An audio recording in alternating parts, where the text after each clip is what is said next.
Assalamualaikum warahmatullahi wabarakatuh. Yang terhormat Ibu Ratu Ayu Primi Putri Rahmania, Saudara Tamatja SHUM MMCH-CHT selaku dosen pembimbing mata kuliah Etika dan Tanggung Jawab Sosial Bisnis dan rekan-rekan mahasiswa yang berbahagia. Puji syukur marilah kita panjatkan kepada Allah Subhanahu wa Ta'ala yang telah memberikan nikmat dan hidayahnya kepada kita semua, sehingga kita semua bisa mengikuti perkuliahan pada hari ini. Shalawat serta salam semoga tetap terlimpah curah kepada junjungan kita Nabi Muhammad SAW. Kami mahasiswa dari Universitas Primagraha, Fakultas Ekonomi dan Bisnis, Prodi Manajemen, kelompok 6 semester 3. Video ini dibuat untuk menyelesaikan salah satu tugas dalam mata kuliah Etika dan Tanggung Jawab Sosial Bisnis. Kami dari kelompok 6 terdiri dari 7 anggota kelompok yang masing-masing bekerja sama memenuhi tugas dengan judul materi pelestarian lingkungan hidup dan pemberdayaan masyarakat. Sebelum kami masuk ke pembahasan lebih lanjut, izinkan kami memperkenalkan diri terlebih dahulu. Yang pertama, Hidayatullah dengan NIM 210141. Selanjutnya, Dita Yulianti dengan NIM 210628. Saya sendiri, Tati Kurniawati dengan NIM 210673. Yang berikutnya, Nadia dengan NIM 210523. Surana NIM 210643. Novita Rahmawati dengan NIM 210643. Dan yang terakhir, Syarifah dengan NIM 210601. Baiklah, kami dari kelompok 6 akan mempresentasikan materi dengan judul Pelestarian Lingkungan Hidup dan Pemberdayaan Masyarakat. Pelestarian lingkungan hidup, apa sih pelestarian lingkungan hidup? Pelestarian lingkungan hidup atau environmentalisme adalah upaya untuk menyeimbangkan hubungan antara manusia dan berbagai sistem alam, di mana manusia bergantung sedemikian rupa sehingga semua komponen mendapat perlakuan yang sesuai untuk kelestariannya. Lingkungan hidup dan masalah lingkungan sering diwakili oleh warna hijau. Pada praktiknya, environmentalisme berkaitan erat dengan ekologi, sebab ekologi menyediakan informasi tentang bagaimana kerusakan lingkungan mempengaruhi makhluk hidup dan bagaimana cara memperbaikinya. Salah satu contoh pertama adalah orang-orang Bishonis di Rajasthan, India yang rela mati demi mencegah penebangan pohon-pohon di desa mereka atas perintah raja.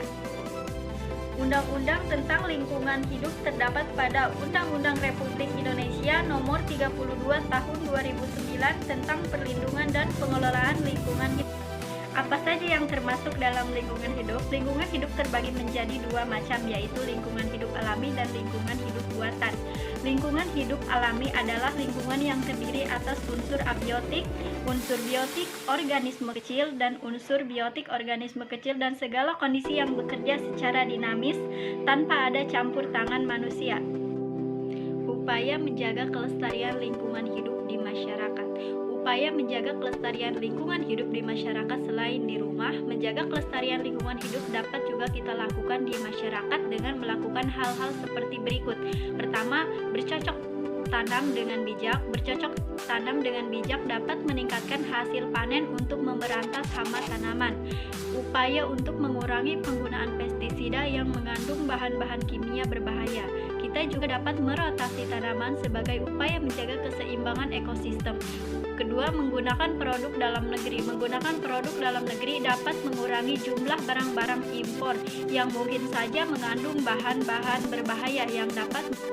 Ketiga, menjaga flora dan fauna langka. Dengan menjaga kelestarian hutan dan tidak melakukan perburuan liar, kita sudah turut menjaga flora dan fauna langka. Dengan begitu, keseimbangan ekosistem tetap terjaga. Keanekaragaman flora dan fauna. 4. Menjaga kelestarian hutan. Hutan memiliki peranan yang sangat penting bagi kehidupan karena paru-paru dunia yang dapat menghasilkan oksigen terbesar, sehingga dapat mencegah banjir bandang, erosi, dan tanah longsor, serta tempat tinggal. Yang kelima, melakukan AMDAL. Sebelum membangun sesuatu seperti gedung atau jalan, pihak-pihak yang terlibat di dalamnya harus melakukan AMDAL, analisis mengenai dampak lingkungan. Hal ini dilakukan agar pembangunan tersebut tidak merusak kelestarian lingkungan hidup dan mencari solusi atas konsekuensi yang akan dihadapi. Keenam, reboisasi. Kondisi hutan saat ini memang sudah sangat memprihatinkan akibatnya banyaknya penebangan pohon secara liar dan praktik ilegal logging. Dengan kondisi yang seperti ini, hutan tidak mampu lagi meresap air sehingga terjadi banjir bandang, erosi, dan tanah longsor.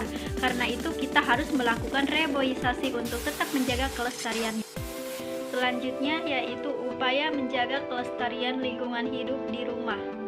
Upaya menjaga kelestarian lingkungan hidup terjadi karena ulah manusia yang kurang bahkan tidak akan pentingnya kelestarian lingkungan. Selanjutnya yaitu upaya menjaga kelestarian lingkungan hidup di rumah. Upaya menjaga kelestarian lingkungan hidup terjadi karena ulah manusia yang kurang bahkan tidak akan pentingnya kelestarian lingkungannya. Upaya menjaga kelestarian lingkungan tersebut dapat dimulai dari rumah dengan melakukan hal-hal, yakni pertama, menggunakan air seperlunya. Air sangat penting bagi kehidupan makhluk hidup. Agar pasokan air tidak terus mengalir, gunakanlah seperlunya. Kedua, menggunakan kertas seperlunya. Kertas terbuat dari serat pepohonan. Karena itu, gunakan kertas seperlunya dan seefektif mungkin. Anda juga dapat menggunakan kertas daur ulang sehingga dapat mengurangi stok. Yang ketiga yaitu menggunakan listrik seperlunya. Salah satu upaya menjaga kelestarian lingkungan adalah menggunakan listrik seperlunya. Anda dapat menggunakan lampu tel atau LED yang berdaya rendah dan mematikan listrik pada siang hari atau saat tidak digunakan. Yang keempat yaitu menghemat bahan bakar. Hasil pembakaran dari bahan bakar dapat merusak lingkungan. Saat ini mulailah untuk menghemat bahan bakar dengan bersepeda, jalan kaki, dan menggunakan kendaraan umum.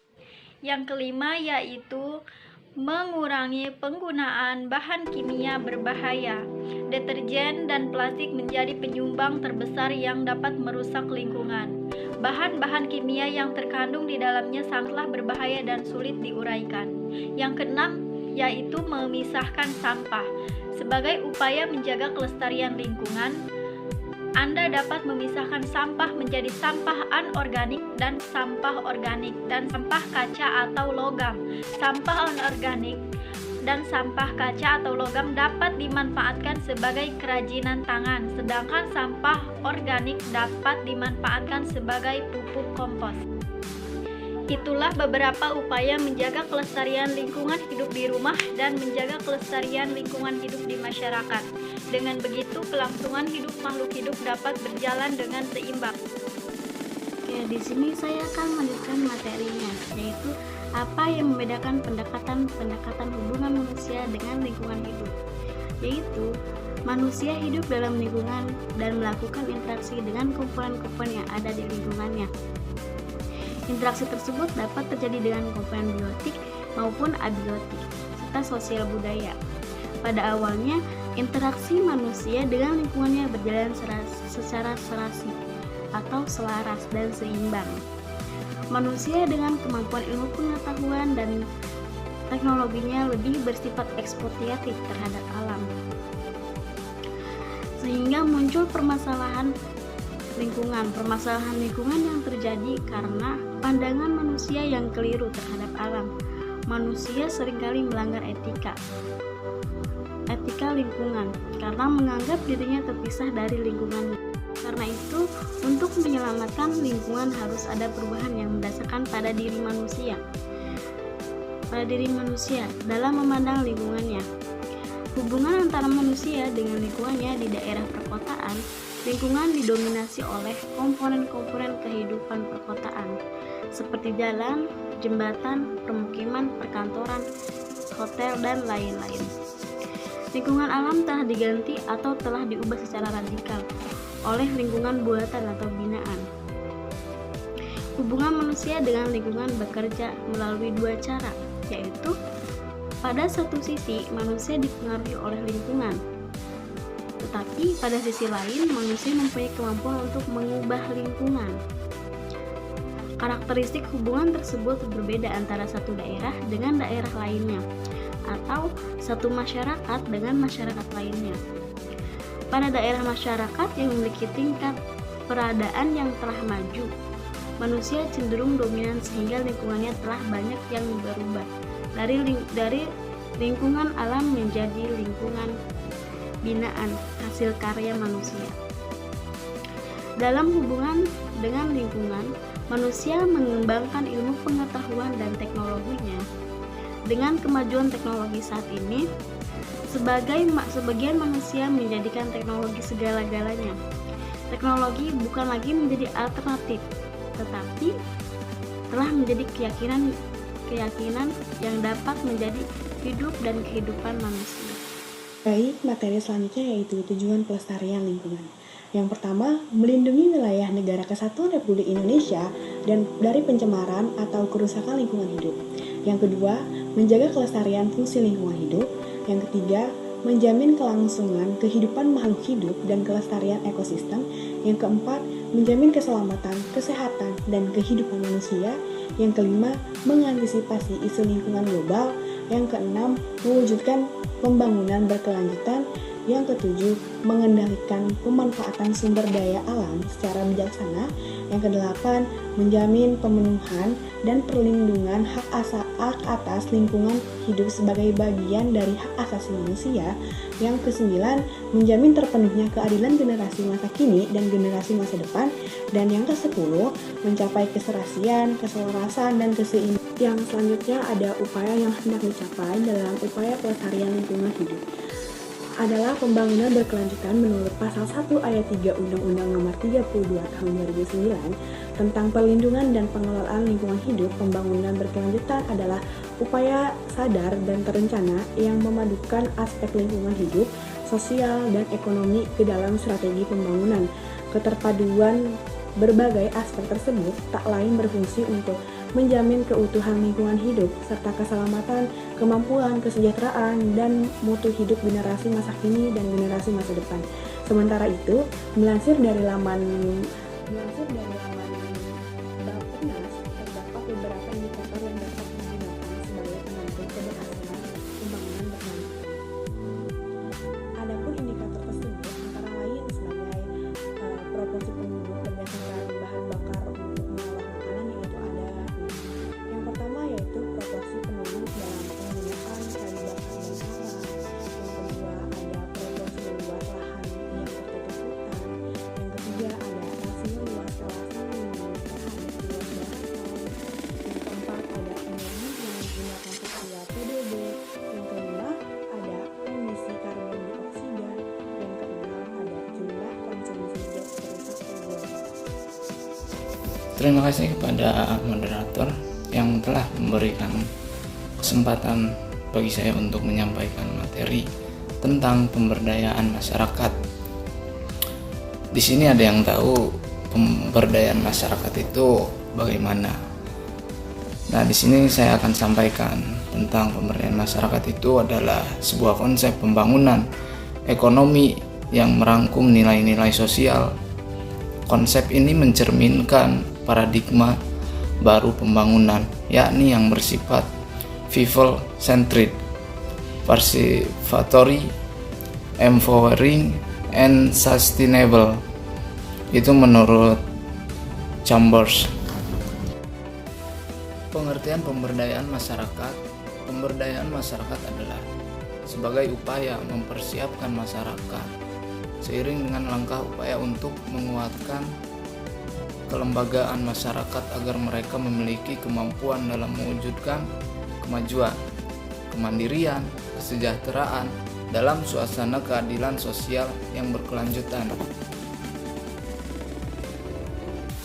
Tujuan pemberdayaan masyarakat adalah masyarakat berdaya atau memiliki daya, kekuatan, atau kemampuan. Kekuatan yang dimaksud dapat dilihat dari aspek fisik dan material ekonomi, kelembagaan, kerjasama, kekuatan, intelektual, dan komitmen bersama dalam menerapkan prinsip-prinsip pemberdayaan. Kemampuan berdaya mempunyai arti yang dengan kemandirian masyarakat. Terkait dengan program pembangunan, bahwa tujuan yang ingin dicapai adalah untuk membentuk individu dan masyarakat menjadi mandiri. Kemandirian tersebut meliputi kemandirian berpikir, bertindak, dan mengendalikan apa yang mereka lakukan. Kemandirian masyarakat merupakan suatu kondisi yang dialami oleh masyarakat yang ditandai dengan kemampuan memikirkan, memutuskan, serta melakukan sesuatu yang dipandang tepat demi mencapai pemecahan masalah-masalah yang dihadapi dengan mempergunakan daya kemampuan yang dimiliki. Daya kemampuan yang dimaksud adalah kemampuan kognitif, psikomotorik, dan efektif, serta sumber daya lainnya yang bersifat fisik atau material. Kemandirian masyarakat dapat dicapai tentu memerlukan sebuah proses belajar. Masyarakat yang mengikuti proses belajar yang baik secara bertahap akan memperoleh daya, kekuatan, atau kemampuan yang bermanfaat dalam proses pengambilan keputusan secara mandiri.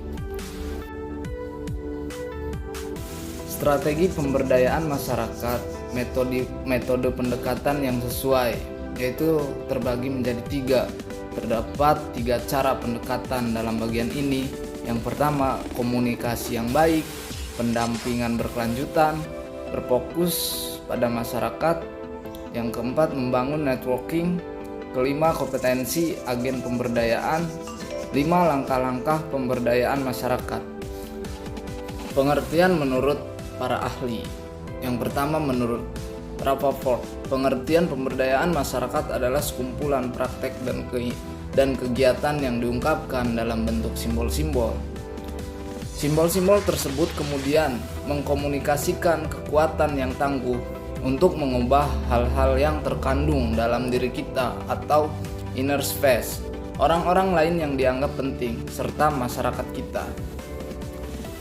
Elaborasi dari pemikiran tersebut secara keseluruhan akan dapat memperkaya dan menjiwai pemahaman global mengenai pemberdayaan, akan membawa dampak yang sangat luas baik terhadap kecenderungan primer maupun sekunder dari makna pemberdayaan yang ada.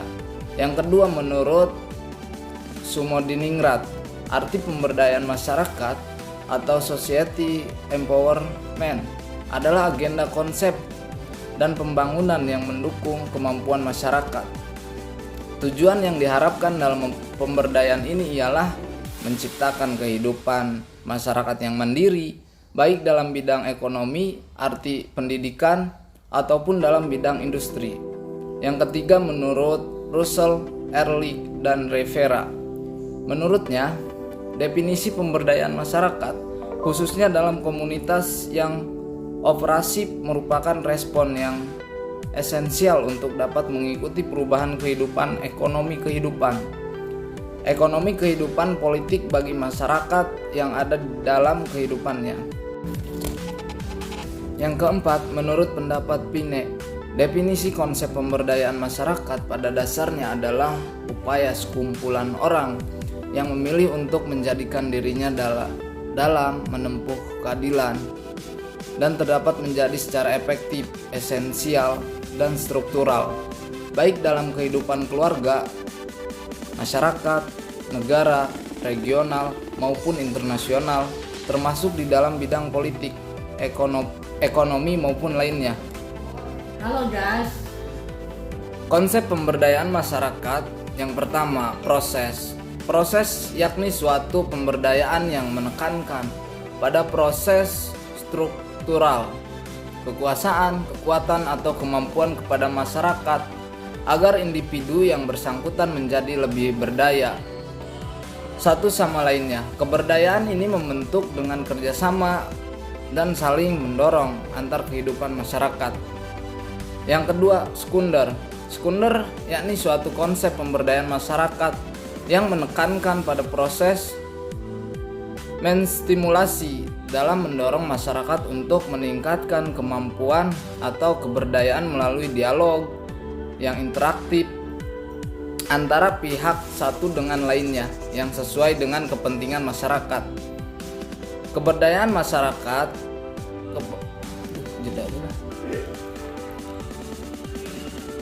Yang ketiga, keberdayaan masyarakat. Keberdayaan masyarakat adalah konsep pemberdayaan yang dilakukan dengan menggali potensi serta kreativitas masyarakat dalam meningkatkan kemandiriannya. Langkah ini dilakukan setelah serangkaian dialog serta prosesi arti sosialisasi dilakukan. Jenis-jenis pemberdayaan masyarakat. Pertama, sikap radikal. Sikap radikal adalah jenis pemberdayaan masyarakat yang dilakukan dalam upaya membentuk segala pembangunan dalam masyarakat melalui sistem kekuatan. Sistem ini bisa dipaksakan sebagai sistem paksaan yang bersifat mengikat kepada seluruh masyarakat. Yang kedua, sikap kebersamaan. Sikap kebersamaan adalah jenis pemberdayaan masyarakat yang dilakukan mengedepankan kebersamaan dalam masyarakat. Kebersamaan ini dilakukan dengan langkah akomodasi dari setiap kepentingan serta golongan dalam masyarakat. Yang ketiga, pendekatan dengan sistem gagasan. Jenis pemberdayaan masyarakat selanjutnya adalah sistem pemberdayaan yang mengedepankan pada gagasan sistem. Ini secara tidak langsung stimulasi daripada memberikan power kepada powerless.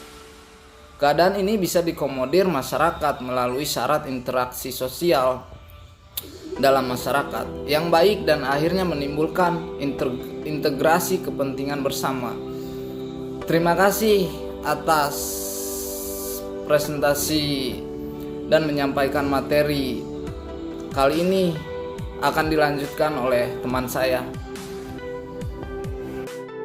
Tujuan pemberdayaan masyarakat. 1. Pemberdayaan dalam masyarakat dibentuk dalam potensi yang ada di dalam kehidupan masyarakat.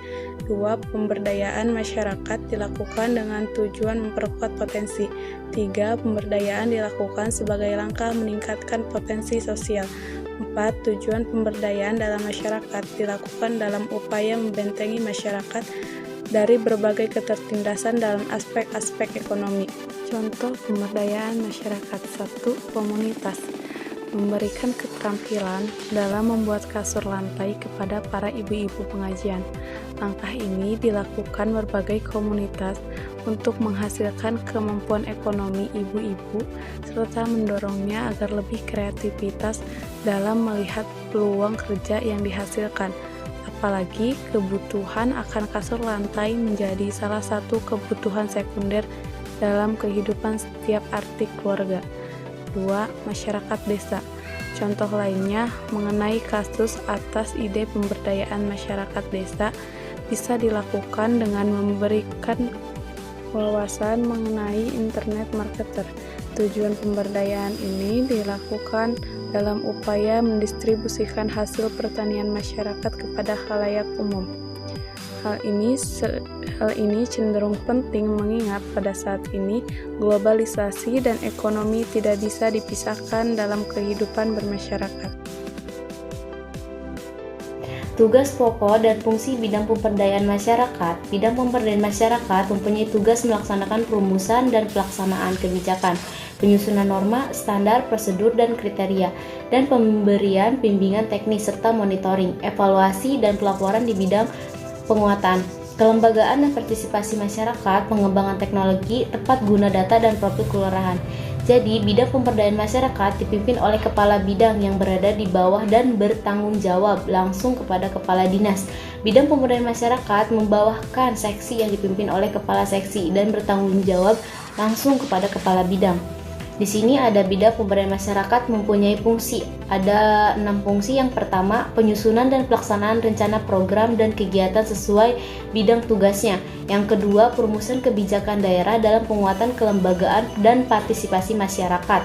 Dan selanjutnya, fasilitas pelaksanaan kelembagaan masyarakat, memotivasi dan kewaspadaan masyarakat. Yang ketiga, perumusan kebijakan daerah tentang fasilitas pelaksanaan kelembagaan masyarakat. Yang keempat, menyusun rumusan kebijakan pelaksanaan peningkatan dan pengembangan teknologi. Yang kelima, pengordinasian pelaksanaan pembinaan dan fasilitas serta supervisi pelaksanaan gerakan PPK, pemberdayaan lembaga adat dan budaya. Yang terakhir, keenam, pelaksanaan kegiatan pengembangan. Dan selanjutnya ada kelebihan pemberdayaan masyarakat. Terdapat